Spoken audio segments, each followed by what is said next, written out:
खरं तर कलेची देवता, बुद्धीची देवता आपण म्हणतो आणि गणपती बाप्पाचं इथे आगमन सुद्धा होतं दिव्यांग कला केंद्रात। आणि एक वेगळ्या पद्धतीनं बाप्पा म्हणजे लाल मातीचा मूर्तीचं आगमन हे पुढच्या काही दिवसातच होणार आहे। आणि त्याच्या पार्श्वभूमीवर आपण नेहमीच इथे खरं तर ह्या मुलांसाठी शाडूच्या मातीच्या मूर्त्या बनवण्यासाठीची कार्यशाळा घेत असतो।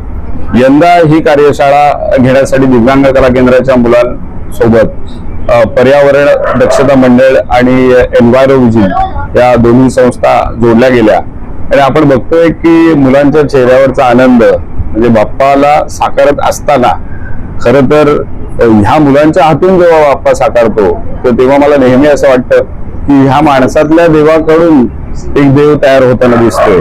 आणि ही भावनाच खूप वेगळी आहे। त्यांच्या चेहऱ्यावरचा आनंद तर आहेच, खुश आहेत ती मुलं सगळी, समाधान आहे।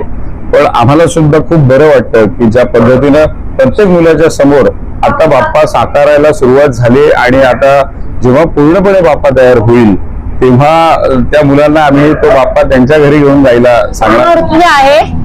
मला गणपती खूप आवडलं बनवायला आणि खूप मजा येते आणि मूर्ती बनवायला आवडलं, मला खूप मजा आली, मला बरं वाटतं येऊन इथं। गणपती बाप्पा मोरया, मंगळमूर्ती मोरया।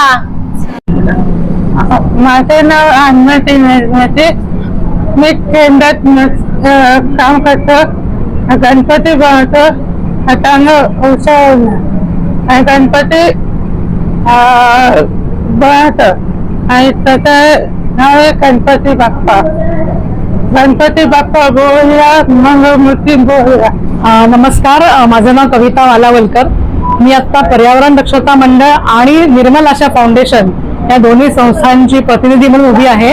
आजचा जे आपला गणपतीचा वर्कशॉप आहे हे आपण ठाण्यातील प्रसिद्ध सामाजिक कार्यकर्ते किरण नागती यांच्या दिव्यांग कला केंद्रामध्ये आलेलो आहोत। आणि येथील दिव्यांग विद्यार्थ्यांना आपण शाडूच्या मातीपासून गणपतीच्या मूर्ती तयार करायला सांगतोय।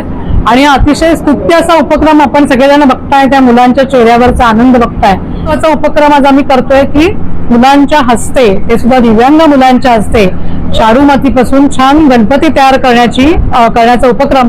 आणि याला अत्यंत चांगला प्रतिसाद ही मुलं देत आहेत आणि त्यांच्या चेहऱ्यावरचा आनंद पाहून येथे जमलेल्या सगळ्या कार्यकर्त्यांना एक प्रूफ आलाय की अशा प्रकारची चांगली कामं आपण करावीत।